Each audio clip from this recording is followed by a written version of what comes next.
Satgas itu jangan lagi diintervensi oleh menjaga mamanya, akhirnya dia yang mengorbankan dirinya sendiri. Mereka intervensi hanya kasus yang viral. Korbannya bukan cuma satu waktu itu, korbannya lebih dari satu, anaknya semuanya. Saya bukan petugas Satgas keluarga. Anak-anak cari kenyamanannya di luar, jadi rumah bukan tempat nyaman lagi.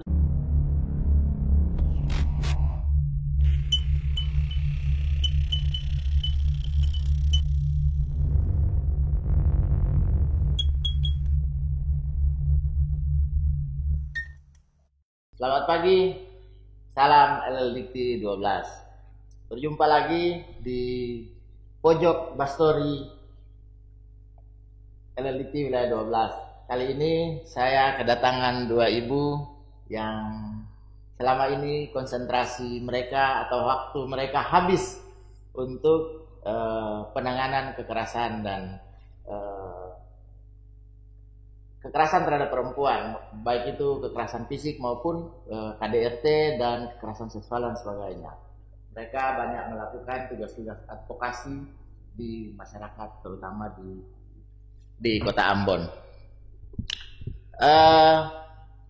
Pertama-tama kami mengucapkan terima kasih kepada Basudara Gandong semua.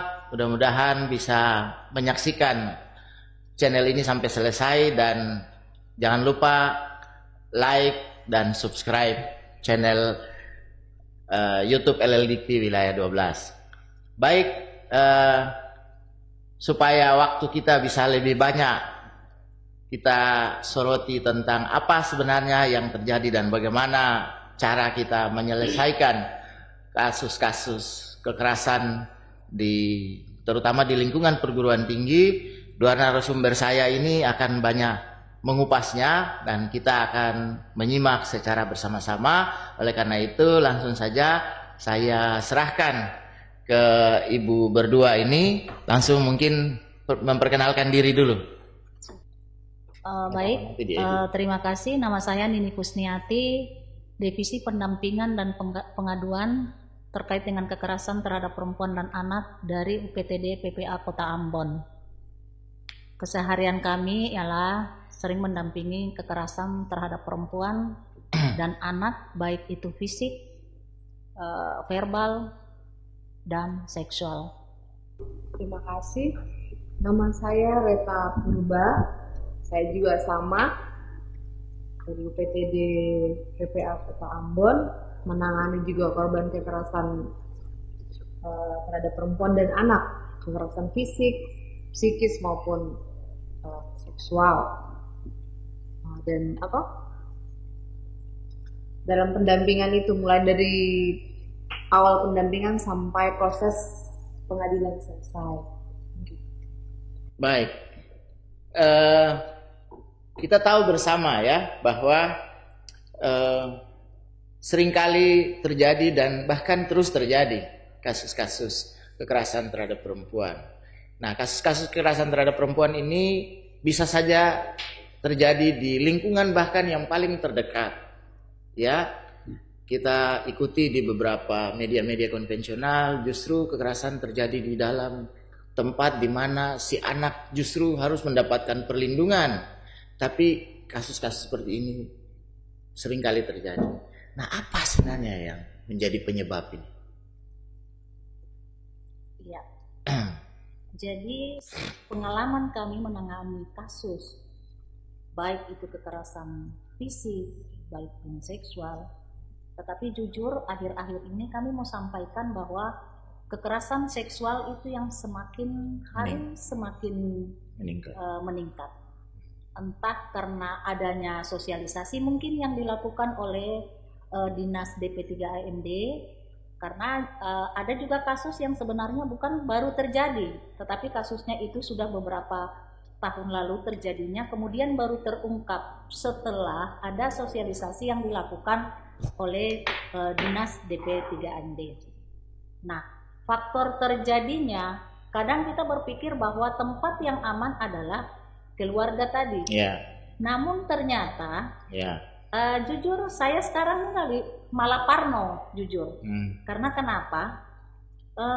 Ketika saya lihat itu laki-laki dia menggandeng wanita yang usianya usia dini, kadang-kadang saya bahasanya jangan-jangan, karena hampir bukan juga setiap hari, tetapi di mana kala terjadi kekerasan itu, baik itu verbal, seksual, psikis dan fisik, itu malah orang-orang yang terdekat sangat disayangkan. Iya.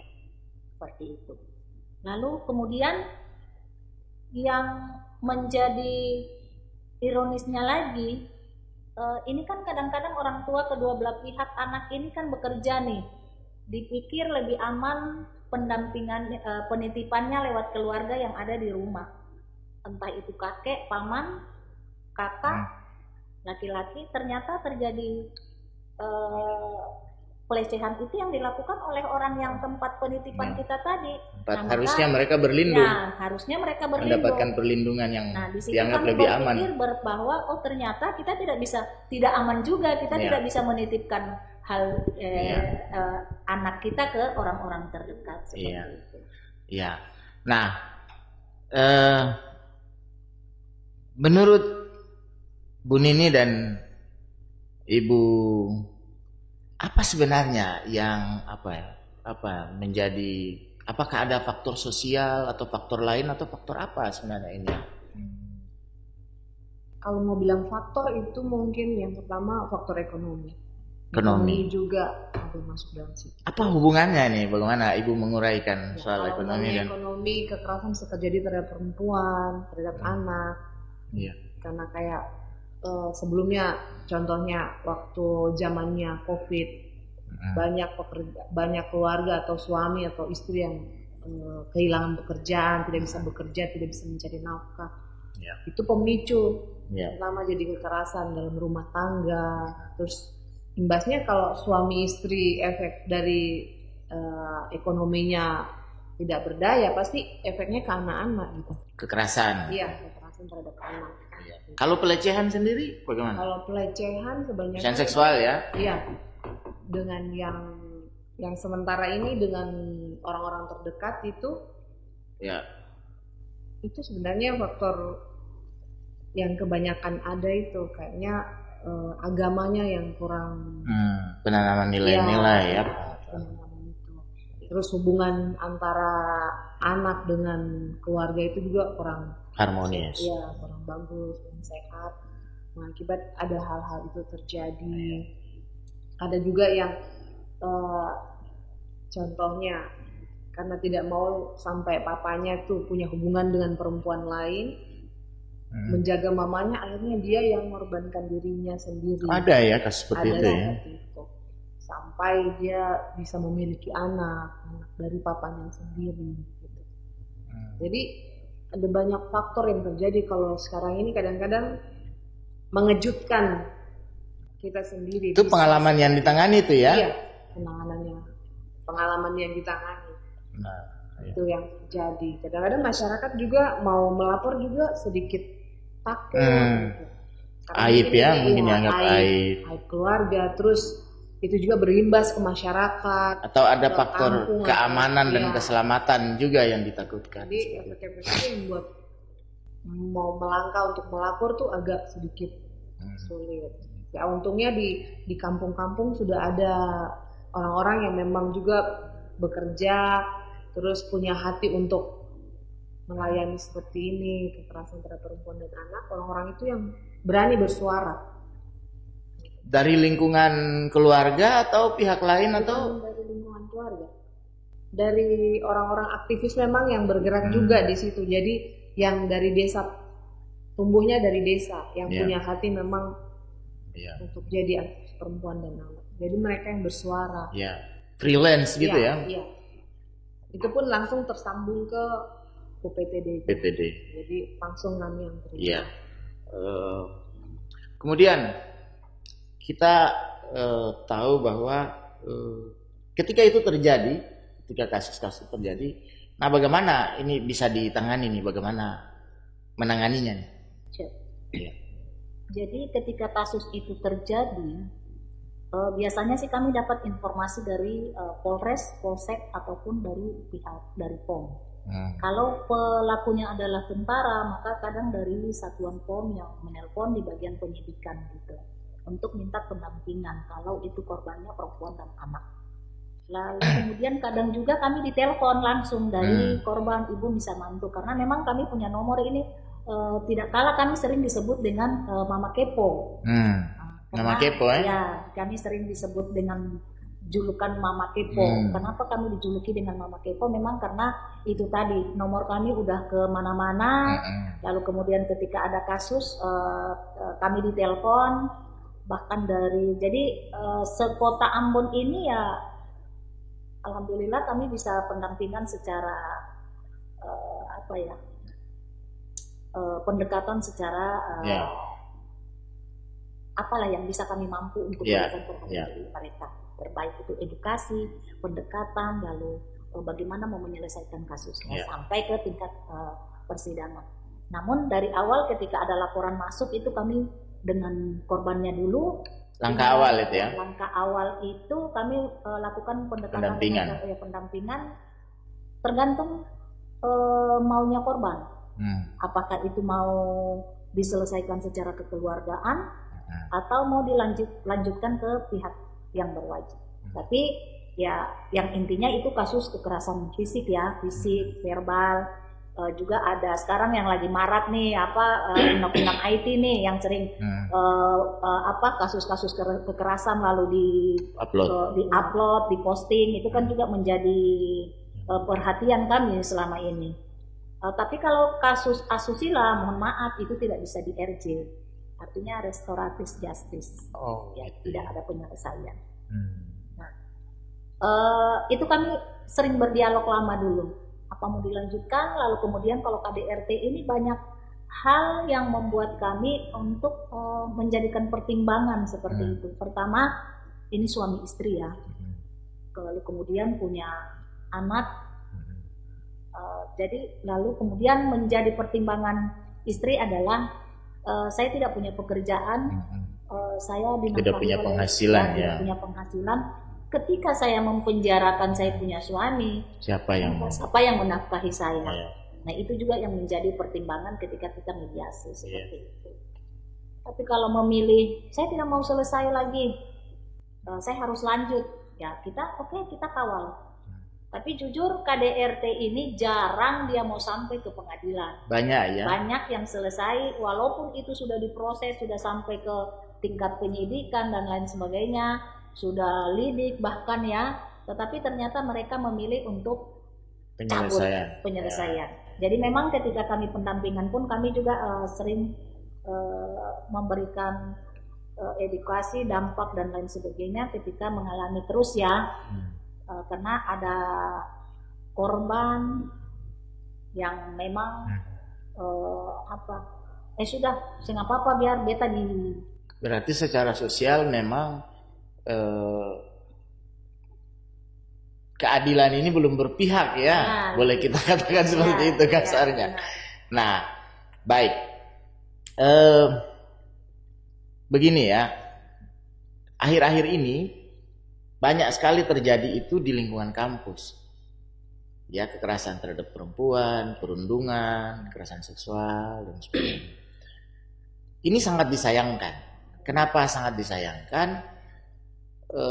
Lingkungan pendidikan yang seharusnya menjadi mercusuar pengetahuan dan nilai-nilai justru menjadi sarang, justru menjadi tempat yang menakutkan. Dan munculnya kasus-kasus ini itu seringkali terjadi karena adanya relasi kuasa. Apakah ibu-ibu melihat sampai ke sejauh ini bagaimana di dalam penanganannya selama ini ya? Seringkali kan relasi kuasa ini menjadi penyebab dan banyak juga tidak terungkap, terutama di lingkungan kampus ini. Apa yang harus dilakukan? Mungkin kalau yang pertama yang disarankan ya sosialisasi dulu. Sosialisasi dulu tentang kekerasan. ternyata hal-hal ini bisa dilaporkan. Terus aksesnya kemana? Siapa yang mau memberikan sosialisasi ini? Iya, bisa disambungkan ke Dinas Pemberdayaan Perempuan dan Anak, kota maupun provinsi. Iya. Jadi di situ ada orang-orang yang bisa menjelaskan tentang hal ini. Jadi setelah disosialisasikan kepada mahasiswa, tahu bahwa oh ternyata seperti ini kita bisa laporkan. Terus oh seperti ini nih termasuk dalam kekerasan seksual. Kadang bercanda-bercanda gitu, Kekerasan verbal, ya. Senggol atau bicara. Berpikir bahwa itu biasa saja. Oh ternyata ini masuk dalam kekerasan seksual, kekerasan verbal gitu. Setelah itu, setelah disosialisasi mungkin bisa dilanjutkan. Oh ini kalau umpamanya ada seperti ini, aksesnya kemana gitu. Kalau umpamanya sudah ada satgas di dalam kampus, oh aksesnya harus ke sini. Walaupun itu mungkin orang-orang yang punya kedudukan atau jabatan di situ dan dia punya rasa takut, dia bisa langsung, atau dia tidak bisa ketemu secara langsung, via telepon menyampaikan. Jadi seringkali ketika kasus ini terjadi, korban itu merasa selalu berada pada pihak yang dikorbankan, serba salah begitu. Karena faktor relasi kuasa tadi ini kadang-kadang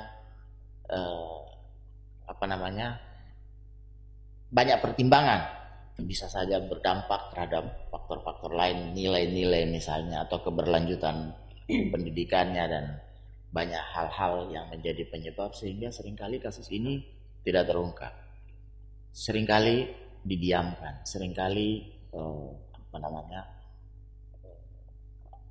yang ironi kan di lingkungan kampus, tapi terjadi terjadi lagi, sering kali terjadi. Nah, apa yang harus mungkin pendekatannya yang masih belum maksimal, atau apa yang kurang sehingga kok masih saja?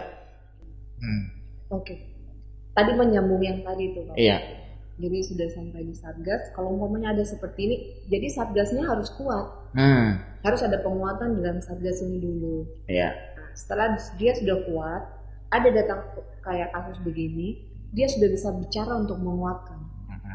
Bisa gitu, bisa melaporkan ini, kami bisa melindungi, atau itu kan penguatan buat korban gitu. Seandainya Satgas ini tidak bisa tangani masalah ini, bisa langsung disambungkan ke pendamping. Jadi bisa bersedia mendampingi. Ya, bisa langsung berhubungan dengan korbannya, terus menanyakan, terus bisa kasih penguatan. Kalau umpamanya tidak merasa nyaman di tempat atau di kos-kosannya karena sering didatangin atau apa, itu kami punya rumah perlindungan. Jadi itu bisa sementara dititipkan di rumah perlindungan, kalaupun ada ancaman-ancaman gitu, sampai prosesnya ini berjalan. Kemudian relasi koordinasinya atau dengan pihak-pihak yang terlibat siapa aja, sehingga ini kan penting diketahui ya, supaya orang tuh tidak ragu untuk, oh iya kalau saya lapor saya ini ada dapat jaminan keamanan misalkan, seperti itu.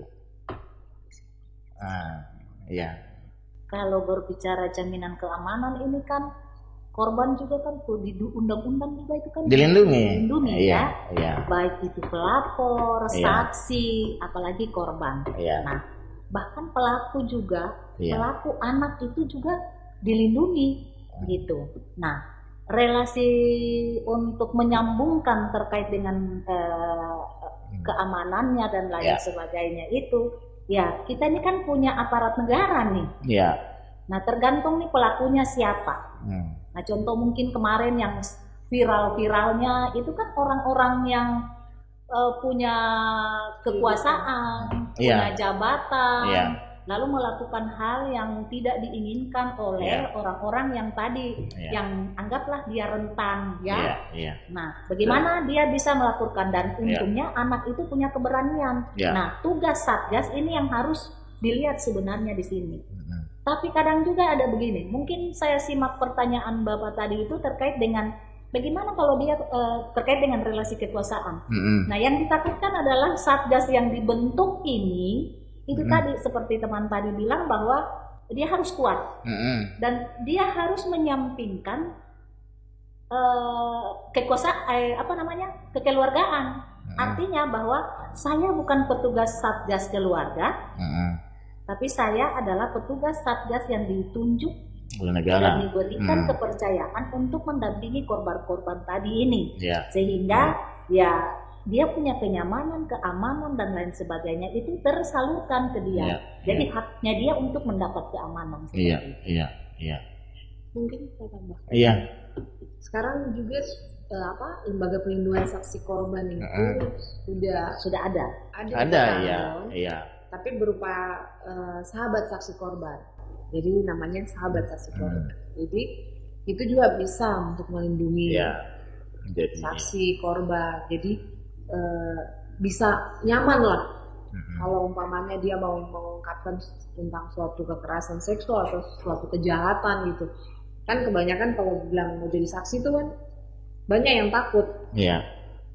Di situ jadi bisa dijelaskan bahwa ada yang bisa melindungi tanpa ragu-ragu. Jangan ragu-ragu ya. Namanya Anda butuh tempat untuk rumah perlindungan, ada kami siapkan. Yang penting mau bersuara. Iya, yang penting mau bersuara. Gitu. Nanti dijamin semuanya. Gitu. Ada negara yang melindungi.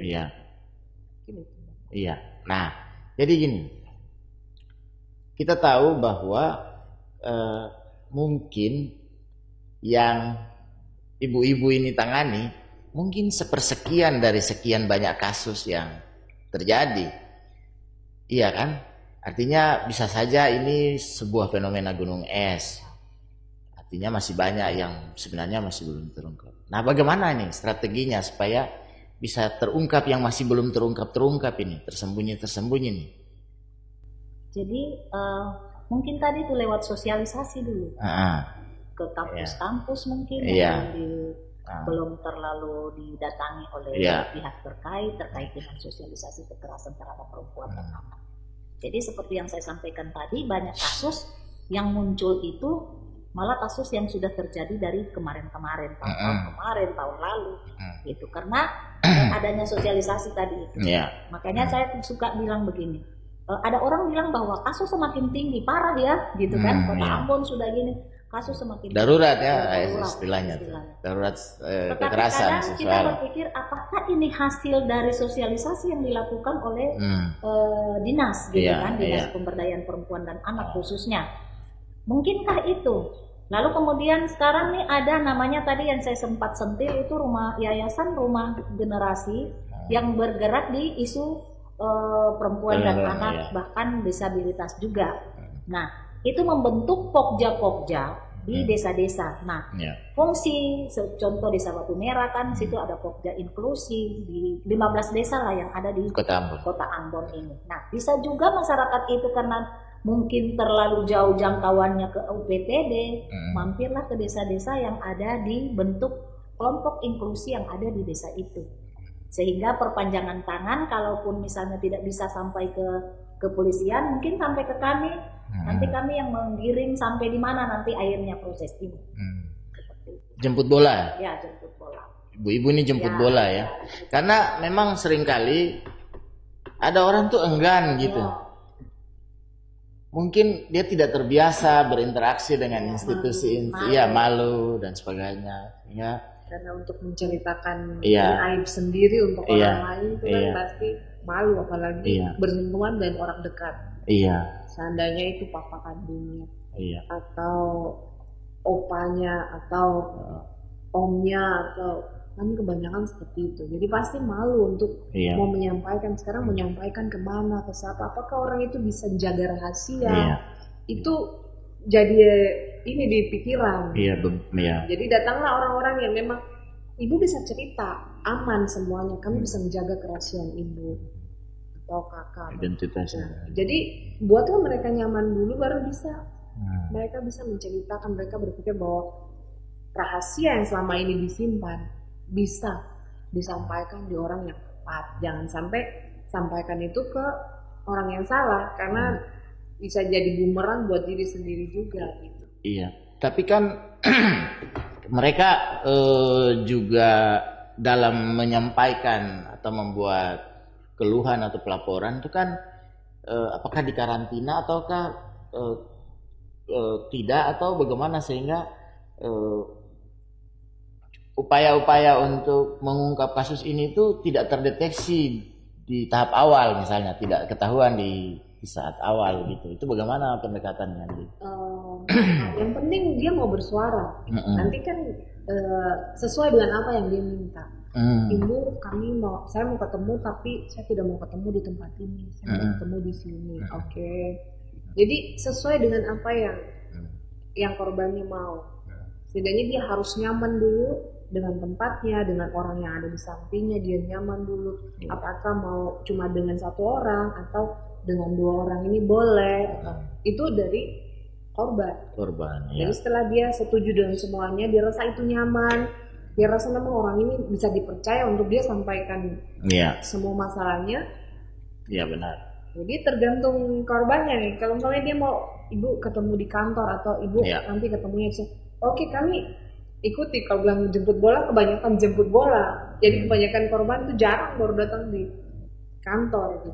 Kebanyakan telepon terus ketemunya di luar, atau ibu saya tidak bisa keluar, ibu bisa datang ke rumah, Jadi bisa tergantung.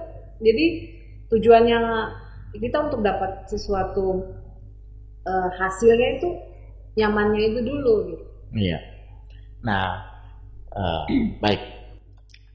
Kita tahu bahwa ada Permendikbud 30 ya, nomor 30 2021 tentang pembentukan Satgas penanganan kekerasan seksual,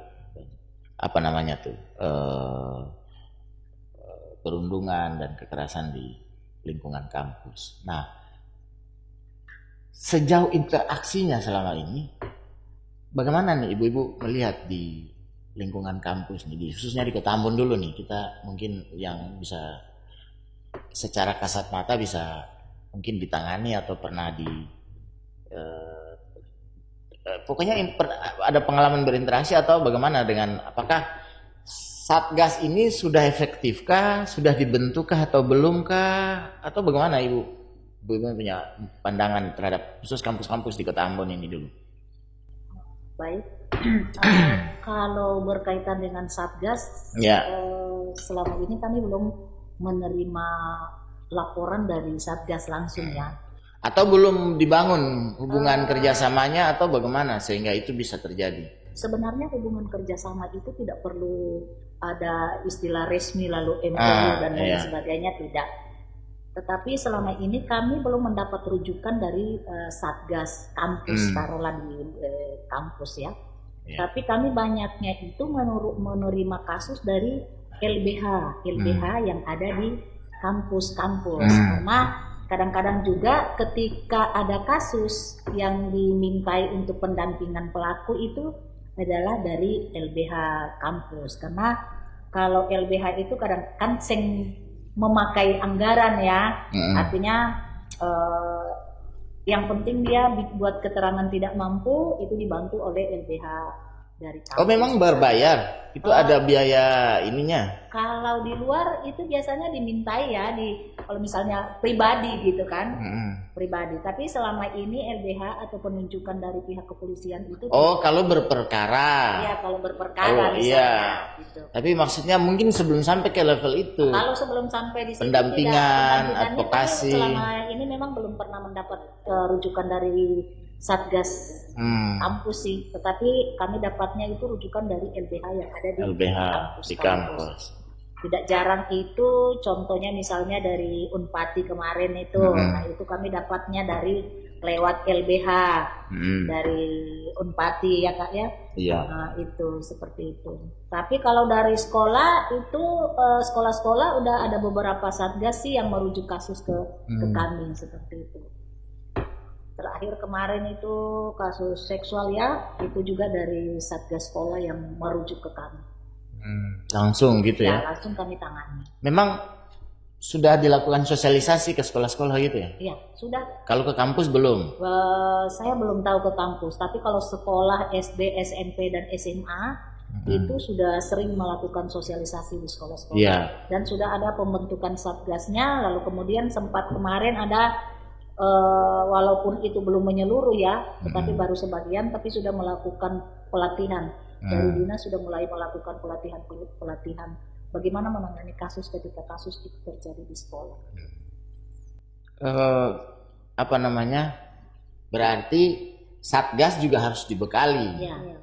Ya, harus dibekali ya. Nah, apa saja tuh selain tadi pendampingan mungkin bekal yang mereka butuhkan tuh apa saja gitu. Kalau bekal ya kalau disosialisasi atau dikasih pelatihan berarti banyak hal yang mereka harus tahu. Iya, termasuk juga lingkaran. Ya, mulai dia harus tahu tentang undang-undang, dia harus tahu bagaimana penanganan awal, dia harus tahu bagaimana bersikap selaku pendamping, dia harus tahu kode etiknya pendamping. Karena kode etik itu penting untuk menjaga kerahasiaan, untuk menjaga contohnya tadi kalau umpamanya satgasnya juga punya hubungan saudara dengan pelaku kan dia harus duduknya seperti apa gitu. Dia harus netral dalam hal ini. Yang salah ya tetap salah gitu. Jadi itu terkadang kalau pelakunya masih orang-orang dekat begitu kan dia mau sampaikan, kita mau sampaikan ke satgas itu, tapi satgas itu kayaknya punya hubungan juga dengan punya hubungan kekeluargaan atau punya hubungan dekat, dan itu kan juga akibat dari situ bisa dia menghambat untuk dia melapor. Dan sebelum ini juga sebenarnya ada yang dari mahasiswa, cuma ya itu kita harus duduk bersama, kita harus tanya dulu. Kalau umpamanya dewasa kayak mahasiswa ini kan umurnya sudah masuk umur dewasa nih, kebanyakan banyak pertanyaan dari kita yang harus kita sampaikan, karena jangan misalnya sampai kayak apa Bu? Contohnya dia memang dapat kekerasan seksual, tapi mereka juga punya hubungan sebelumnya, gitu, punya hubungan khusus sebelumnya, dan itu untuk menjaga dia punya ini, dia kadang-kadang dia rahasiakan itu, gitu. Di awal dia sembunyikan. Iya, di awalnya sembunyikan. Nah nanti setelah kita berpikir bahwa dia di posisi benar, setelah maju sampai proses pemeriksaan, baru tahu di situ ternyata dia punya hubungan ini dulu. Nah, itu yang agak mempersulit perjalanan pemeriksaan gitu. Tapi kalau dari awal kita tanya dulu dan dia harus terbuka dan dijelaskan semuanya, kita masih bisa berpikir gitu. Bagaimana? Jangan sampai dua-duanya kena ini. Jadi kita lapor yang pelaku, padahal korbannya dia juga masuk dalam kategori pelaku juga. Jadi makanya itu asesmen awal itu penting sekali. Pendapatan awal itu penting sekali supaya bisa gali semuanya. Nah, apalagi kalau di kampus-kampus sekarang sudah ada LBH, itu kan bisa di-sharingkan. Seandainya kasus ini bagaimana? Apakah ini menguntungkan ini atau merugikan dua-dua? Terus kalau merugikan dua-dua, pembuatannya harus bagaimana? Pendekatannya. Pendekatan seperti bagaimana? Kalau umpamanya harus mediasi, harus duduk sama-sama, karena ini masalahnya ini sudah dewasa kalau umpamanya mahasiswa. Kalau anak kan kalau kekerasan seksual tidak ada mediasi, gitu. Tidak ada kata ini kalau seksual gitu. Tetap harus ke ranah hukum. Iya. Karena anak itu mau dia bilang dia yang datang jual diri, atau dia yang datang bawa dirinya sendiri, atau dia dibayar, atau suka sama suka, itu tidak ada bahasa itu kalau dengan anak. Gitu. Tetap prosesnya tetap jalan, hukumnya tetap harus jalan. Begitu ya. Iya. Jadi ya berarti harus ada pengetahuan yang mendalam ya. Khususnya bagi terutama pelaku itu kan, bahwa ini loh, biar kan selama ini orang tuh, mohon maaf ya, bisa saja beralibi, tapi kan suka sama suka gitu kan seringkali kan. Nah itu kan alibi yang, nah bagaimana nih supaya pokoknya saya nggak ada, pokoknya kamu coba itu bagaimana diyakinkan begitu. Jadi memang selama penanganan ada yang paling banyak ya karena berdasarkan itu suka sama suka pacaran. Jadi terakhir kami juga kemarin itu menangani kasus suka sama suka pacaran.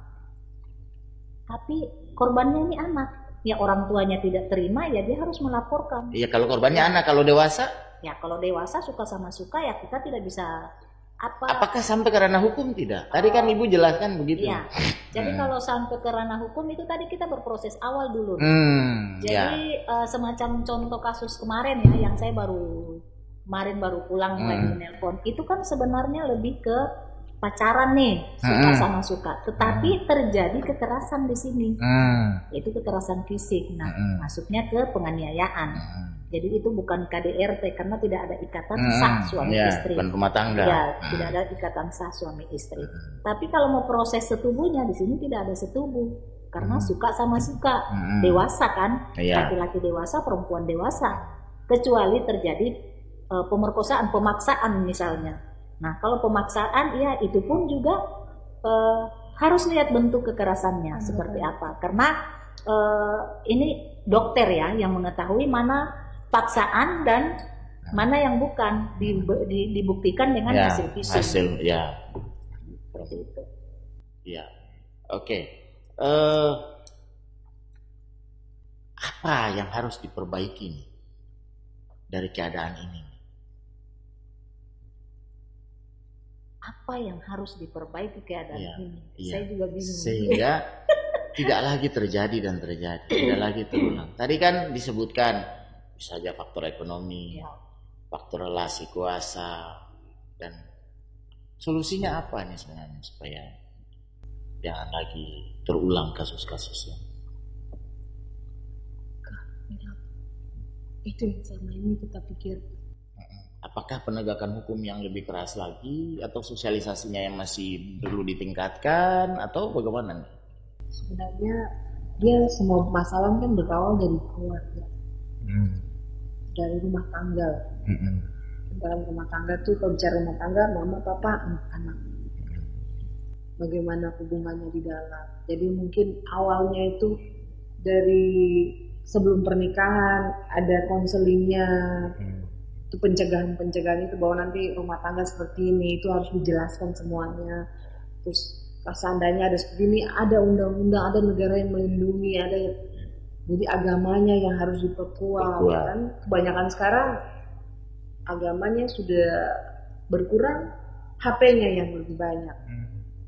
Waktunya dengan HP yang lebih banyak daripada dengan anak-anak atau dengan istri. Itu yang membuat interaksi jadi berkurang, sensitivitas, perlindungan, itu yang menjadi berkurang ya, sehingga pendekatan-pendekatan nilai, pendekatan-pendekatan sentuhan-sentuhan itu yang karena itu yang selama ini yang terjadi gitu. Setiap ada korban kalau ditanyain pasti kasih sayang kurang ketidakadilan yang dalam keluarga, kurangnya perhatian, orang tua semua sibuk atau orang tua juga mungkin kurang pengetahuan tentang bagaimana untuk mendidik anak gitu. Akhirnya kebanyakan anak-anak cari perhatiannya di luar, cari di tempat yang salah. Akhirnya jatuhlah di tempat-tempat yang salah. Kalaupun dia sudah dewasa pasti dia berawal dari situ. Kebanyakan ya selama ini ditangani. Iya, dia berawal dari rumah dulu ya. Setiap yang ditanyain seperti itu. Berawal dari ada ketidakharmonisan. Iya, dalam keluarga. Dalam keluarga. Susah baru dapat anak-anak yang punya keluarga harmonis, ya bermasalah. Yang bermasalah. Ya.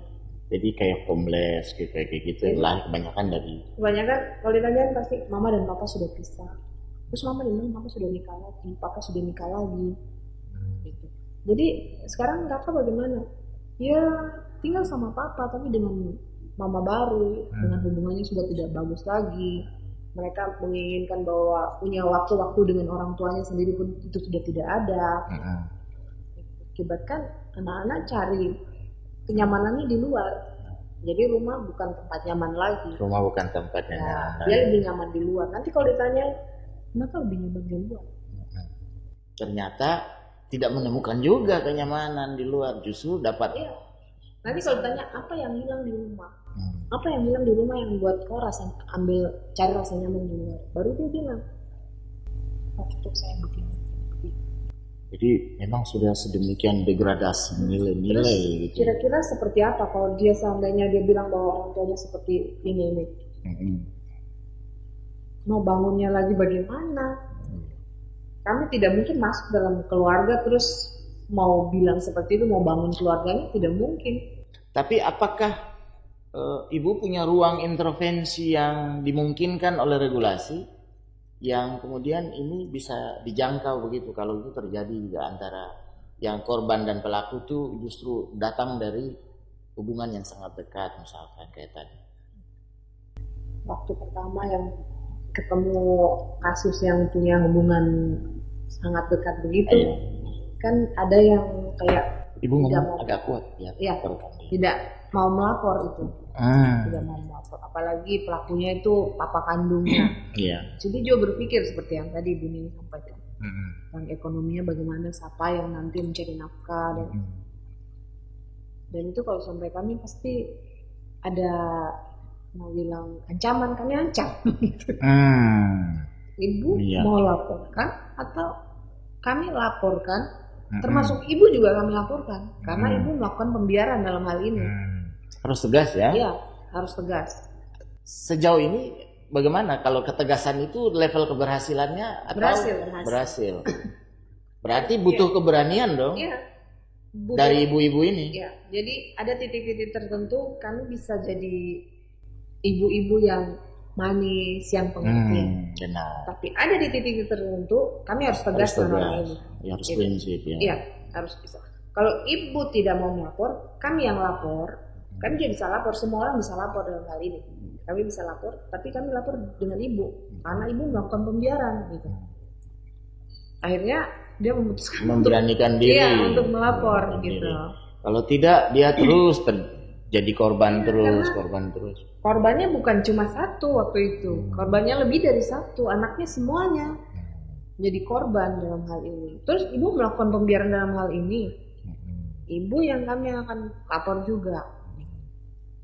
Nah sekarang Bu, mungkin ini saya perlu ingin tahu saja bahwa apakah selama ini yang sudah ditangani ini dalam perjalanannya, apakah mungkin katakanlah kasusnya begini, ada korban yang sampai sudah tidak lagi mau balik ke rumah misalkan.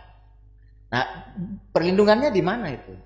Bagaimana ibu-ibu memberikan perlindungannya tuh? Artinya ini kan maksudnya gini, supaya kalau orang menyaksikan tayangan ini, kalau itu terjadi dia harus kemana dan dia siapa yang akan melindungi dia begitu, itu. Supaya dia memberanikan diri gitu, ya. Jadi ini hal yang sama yang pernah kami tangani. Jadi di mana orang tua sudah pisah. Lalu mamanya di tempat lain, papanya di tempat lain, lalu kemudian ternyata ayah kandung yang melakukan. Lalu dia tidak mau lagi kembali ke rumah. Karena tinggalnya sama ayah kandungnya. Tapi tidak bisa ke ibu juga. Karena ibu sudah. Iya. Lalu kemudian keluarganya mau datang ambil kembali. Tapi kami bilang bahwa dia nyaman tidak anak itu, karena itu semua keluarga papa dan mau harus anaknya ini mencabut kasusnya itu supaya selesai. Ada intimidasi kan, ya. Berarti kan ya menurut kita tidak aman. Tidak aman. Akhirnya tinggal di kita 3 bulan lebih ya Kak ya. 3 bulan lebih. Tinggal di situ. Nah, walaupun ada tempat yang disediakan ya. Tapi ini kan tidak untuk dikasih tahu bagaimana kan. Walaupun rumah aman kami itu sebenarnya hanya batasannya 14 hari. Dan semuanya tuh dibiayai oleh pemerintah. Dibiayai oleh pemerintah. Kok pakai batas waktu begitu Bu? Memang prosedurnya bagaimana atau dalam perjalanan kasus seringkali cepat penyelesaian sehingga. Nah ini yang kita harus ungkit, pemerintah harus buat kita rumah aman. Kami bukan enak. rumah aman, tapi masih shelter gitu kan. Jadi batasannya cuma 14 hari. Jadi masih rumah aman. Nah, tinggal di kami itu 3 bulan lebih. Pada akhirnya ibunya yang minta harus dipulangkan ke ibunya. Kami berkoordinasi dengan ibunya, tapi memang ibunya itu tidak di Ambon, tapi di luar daerah. Lalu kami pulangkan ke sana. Pulangkan ke sana pun kami harus melaporkan ke dinas di sana juga. Terkait dengan penanganannya di sini. Ya, ada pemantauan juga di sana. Pemantauan di sana. Dan pada akhirnya sampai sekarang ya tinggal sama ibunya. Walaupun ibunya juga mungkin sudah menikah, tapi intinya keluarga mau menerima. Masih ada keluarga dekat dari ibunya gitu. Kalau memang sudah tidak ada sama sekali, ya mungkin negara sudah yang mau. Jadi 3 bulan itu bisa terkecuali, pakai kecualinya. Tapi selama keluarganya masih ada untuk dia tinggal dan nyaman di situ, kita kan negara tidak mungkin membiarkan.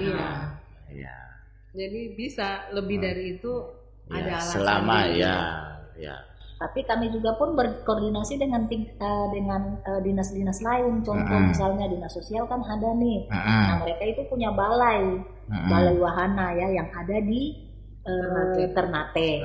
Nah, kalau anaknya itu dia sudah kan remaja nih, dia usia sekolah, kita bisa ikutkan pelatihan apa yang dia bisa. Misalnya dia bisa menjahit atau apa gitu keterampilan dia bisa lalu kita ikutkan pelatihan di sana. Nah, setelah pulang pelatihan dari sana, dia bisa mungkin kembangkan dengan hasil yang dia buat di sana. Dia bisa mandiri gitu kan. Dan alatnya itu pun diberikan oleh pihak dinas sosial gitu. Nah, kesehatan juga, perlindungan dan kesehatan. Kebanyakan kasus kekerasan seksual kan itu harus diperiksa. Jadi pemeriksaan darah lengkapnya supaya mengetahui jangan sampai ada penyakit-penyakit seksual menular. Itu juga dilakukan. Jadi kerjasamanya banyak sih sebenarnya. Kalau dengan dinas PTD PPA ini, polisian dan kesehatan dengan sosial, lintas Dukcapil, lintas sektoral itu. Jadi kalau umpamanya ada anak yang tidak punya akta atau apa, langsung ke Capil tidak bisa antri, kita langsung masuk ke dalam saja. Jadi pegawainya lihat muka ini, ini pasti sudah kenal. Jadi langsung dibuatin. Jadi datang langsung buat langsung tanpa pertanyaan lagi. Jalan sudah. Kesehatan pun sekarang seperti itu. Nah, ini kan tadi dibilang ibu-ibu kepo nih toh. Nah sekarang saya mau kepo nih. Siap. Kepo saya tuh begini. Sejauh ini rehabilitasi korban, bagaimana level keberhasilan rehabilitasi korban tadi itu? Punya ini nggak? Minimal punya, bukan data sih, tapi ada beberapa yang ditangani. Dampak keberhasilannya itu bagaimana sejauh ini? Apakah berhasil atau tidak? Kemudian bagaimana membina kembali hubungan, misalkan itu terjadi di lingkungan keluarga, apakah ada upaya mediasi yang dibangun sehingga korban bisa kembali lagi ke keluarganya dan mendapatkan perlindungan kasih sayang? Apakah ada yang seperti itu terjadi atau bagaimana? Pernah terjadi atau bagaimana? Dalam Ibu Dompung penanganan ini kan? Ya, jadi kalau keberhasilan itu memang kita tidak bisa bilang 100% berhasil ya. Tetapi paling tidak ada yang berhasil. Dikembalikan lagi ya. Lalu kemudian kalau KDRT tadi itu malah dari Dinas Pemberdayaan itu memberikan edukasi bagaimana dia bisa berdaya. Nah, lalu kemudian di sini juga kami suka sering karena LAPAN itu Lingkar Pemberdayaan Perempuan ya yang diketuai oleh Ibu Bai Tualeka.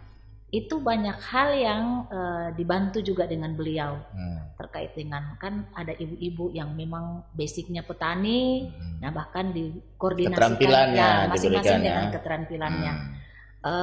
Kami punya kasus KDRT itu ada beberapa yang dibina oleh itu Kak Bai lewat pembuatan jamu-jamu gendong ini, lalu lewat dengan petani tadi memanfaatkan pekarangan dan lain sebagainya, lewat dinas pertanian itu dikawal oleh KPK. Itu kan pendekatannya kan bukan pendekatan penegakan hukum kan? Ya, bukan.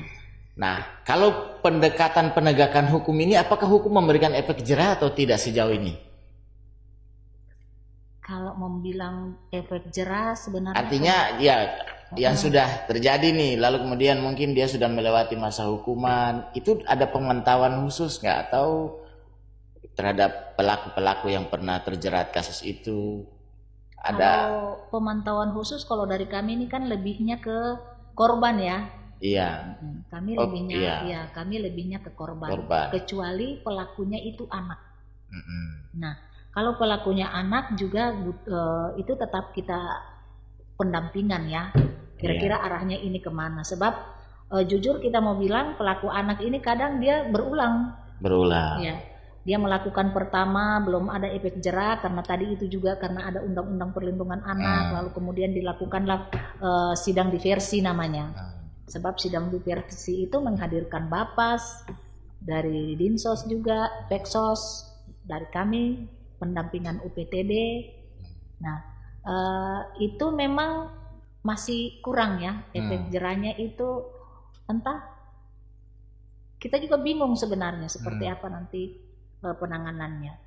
Namun ya keberhasilan ya alhamdulillah ya, tidak juga 100% tetapi ada. Lewat dinas-dinas terkait yang bisa bantu, dinas sosial bisa bantu apa, dinas pemberdayaan perempuan dan anak bisa bantu apa gitu kan. Lalu kita berdayakan sesuai dengan masing-masing punya talenta. Iya. Pola pikirnya harus dirubah. Iya. Pola pikir sebagai pendamping atau satgas dengan pola pikir dosen atau guru itu harus berubah. Mindsetnya. Ya, mindsetnya harus berubah. Di saat duduk dengan korban, kita tidak bisa jadi pola pikir kita sebagai guru atau dosen. Kalau guru dengan dosen pasti dia cuma terus mau apa? Terus gimana? Karena kekuasaan. Tapi kalau pola pikir cara pendampingan tidak seperti itu gitu. Bagaimana harus kita buat nyaman korban? Bagaimana kita buat supaya dia bisa terbuka? Itu yang harus dibuat. Kan itu berbeda sekali. Nah, kemarin buat pelatihan dengan guru-guru itu pola pikir itu masih ada sebagai guru gitu. Fungsi pentingnya pelatihan itu seperti itu. Dan yang menunjuk orang-orang yang sebagai satgas pun dia harus punya kriteria. Kriteria khusus begitu.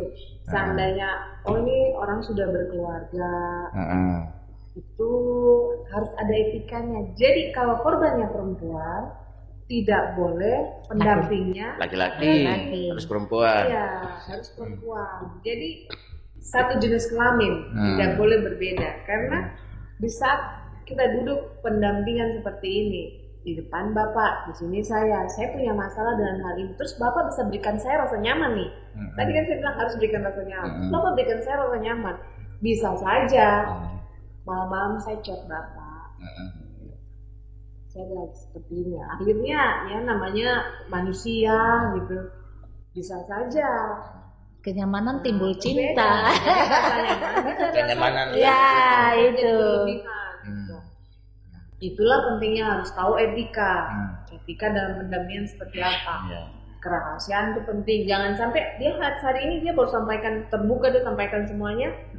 Keluar dari pintu, Bapak sudah cerita buat orang lain. Akhirnya dia menyambung, semuanya akhirnya tahu. Akhirnya dia punya rasa percaya itu tidak ada lagi buat orang-orang yang datang untuk mengadukan hal ini. Dia tidak akan bakal cerita. Karena itu pasti saya cerita hari ini keluar depan pintu sudah tersebar. Jadi memang pentingnya harus diikuti pelatihan. Jadi mindsetnya harus berubah dulu. Nanti pasti berubah, pola pikirnya berubah. Kalau ini dari awal korban kekerasan seperti ini harus seperti ini. Jangan kata-kata ini keluar, tidak boleh kata-kata ini yang keluar, harus seperti ini. Itu pasti akan berubah, tidak sama dengan duduk sebagai dosen atau sebagai guru. Pasti berubah. Oke. Jadi memang benar-benar melihat Satgas ini jangan hanya menunjuk. Itu ya. Jangan hanya menunjuk dia si A, si B yang harus jadi Satgas, tetapi memang harus juga dilihat dia punya empati dan lain sebagainya ke sesama gitu kan. Lalu ya memang sih sebenarnya kalau Satgas ini harus banyaknya itu perempuan, karena yang korban ini adalah kebanyakan perempuan. Ya. Jadi itu. Lalu kemudian Satgas itu jangan lagi diintervensi oleh orang-orang yang punya kuasa. Ya merasa bahwa saya pimpinan, saya atau atasannya, dosennya, itu tidak. Katakan di sini bahwa contoh kami, saya bukan pendamping keluarga, saya pendamping korban. Ya kan, bukan pendamping keluarga. Saya pernah dengar dari salah satu kanit itu, kalau tidak salah pada saat itu dia menjabat sebagai kanit PPA. Dia bilang gini, ingatan beta bukan polisi keluarga, beta polisi negara Republik Indonesia.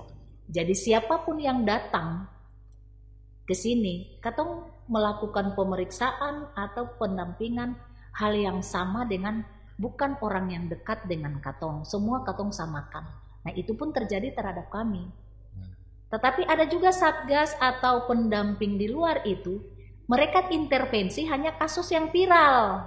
Ya kan? Banyak sekarang ketika kasus itu dia viral, rame-rame datang keroyok.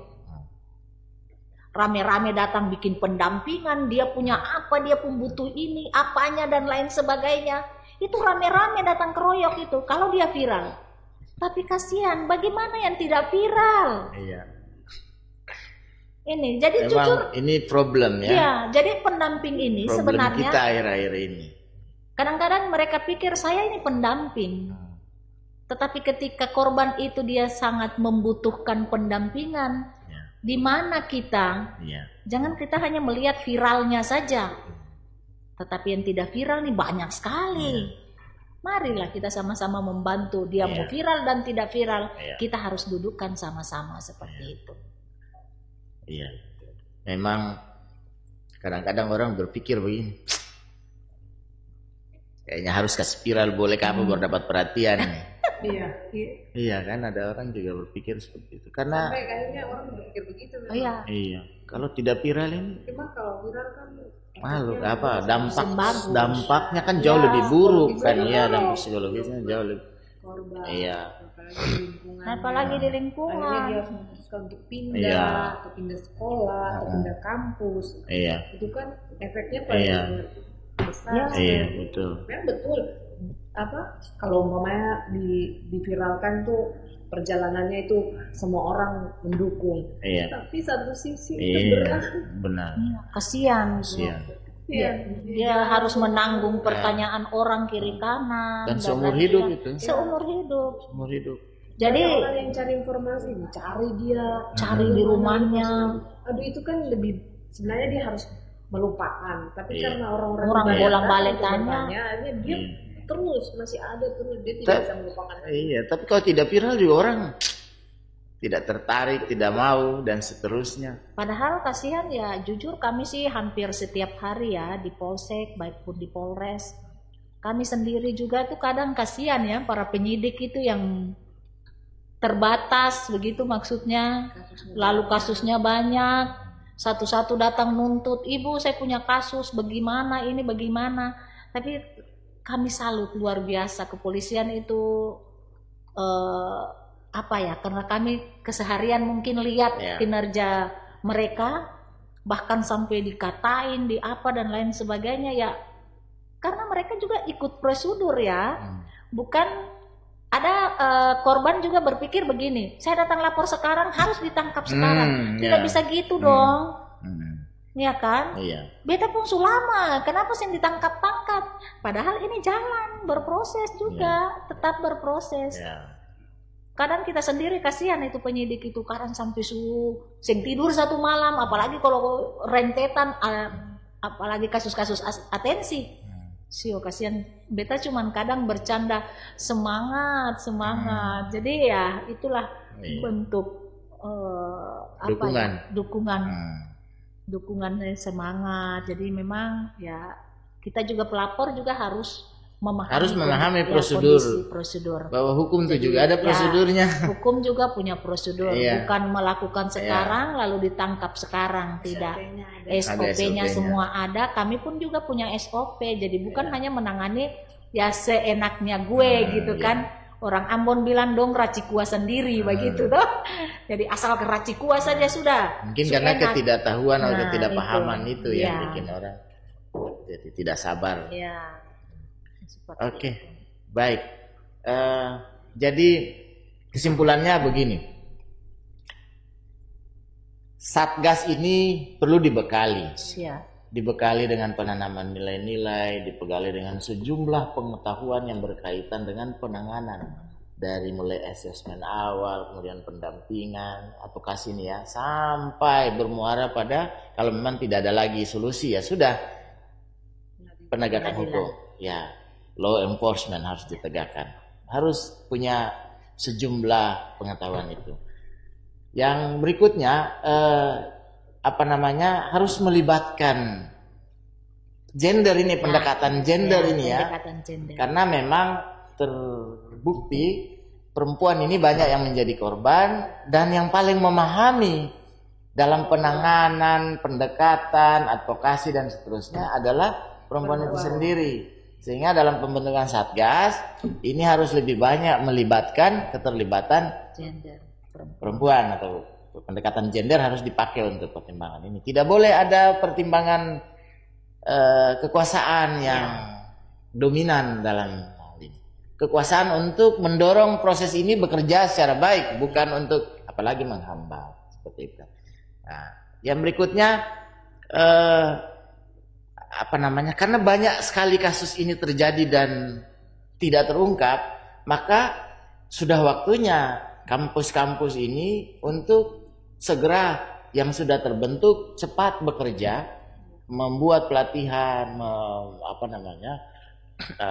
membekali aparat Satgasnya tuh dengan sejumlah pengetahuan, dan yang bagi yang belum terbentuk ya harus segera dibentuk, karena bukan tidak mungkin, apalagi tadi kan kasus-kasus ini jangankan di kampus, di lingkungan yang di tempat yang seharusnya kita mendapatkan perlindungan justru terjadi di situ. Nah, itu artinya bahwa kalau tampak baik-baik saja belum tentu baik-baik saja kan, seperti itu. Betul. Nah, barangkali kita sudah di akhir, Ibu Nini dan Ibu Eta, ya. Mungkin sebelum kita mengakhirinya, ada closing statementnya, ada pesan penting apa supaya ini menjadi edukasi kepada masyarakat? Silakan. Siapa yang mau duluan, Ibu Eta, Ibu Nini, ayo. Apa? Buat teman-teman yang mungkin ambil saat ini atau mengalami kekerasan, ayo mari bersuara. Mari bersuara. Yang pertama, yang kedua, untuk Satgas, mari bangkit, mari bergerak gitu. Mari sama-sama menghentikan kekerasan di Kota Ambon maupun di Provinsi Maluku atau di semua provinsi. Ya. Mana ini ada closing statement? Jadi semoga dengan banyaknya kekerasan yang ada terjadi di Kota Ambon, semoga pembentukan Satgas itu dimaksimalkan dan jangan hanya tinggal diam. Mari kita sama-sama bergerak, lalu jangan ada lagi terjadi korban-korban berikutnya. Karena kalau bukan kita, siapa lagi? Dan kalau bukan sekarang, kapan lagi? Mari kita suarakan stop kekerasan terhadap perempuan dan anak. Baik, Pak Saudara Gandong semua, kurang lebih cukup lama juga ya. Saya tidak melihat waktu ini, tapi perbincangan yang sangat menarik bahwa ada banyak kasus yang belum nampak di permukaan. Karena itu dibutuhkan kerja keras kita lagi. Karena itu semua pihak siapapun harus peduli dengan kasus ini dan membutuhkan campur tangan kita, membutuhkan uluran tangan kita dan sebagainya, sehingga tidak lagi terjadi dan terjadi di masa-masa yang akan datang. Kita berharap lingkungan pendidikan yang seharusnya menjadi lingkungan yang menjadi mercusuar itu benar-benar dapat diwujudkan. Lingkungan pendidikan harus menjadi sarana yang sangat tepat untuk memanusiakan manusia. Demikian perjumpaan kita dalam kesempatan di hari ini dari Puncak Gunung Karpan, dari bilik Pojok Bacarita LLDP 12. Kami mengucapkan terima kasih atas perhatiannya. Semoga kita akan bertemu lagi di kesempatan yang akan datang. Salam LLDP 12.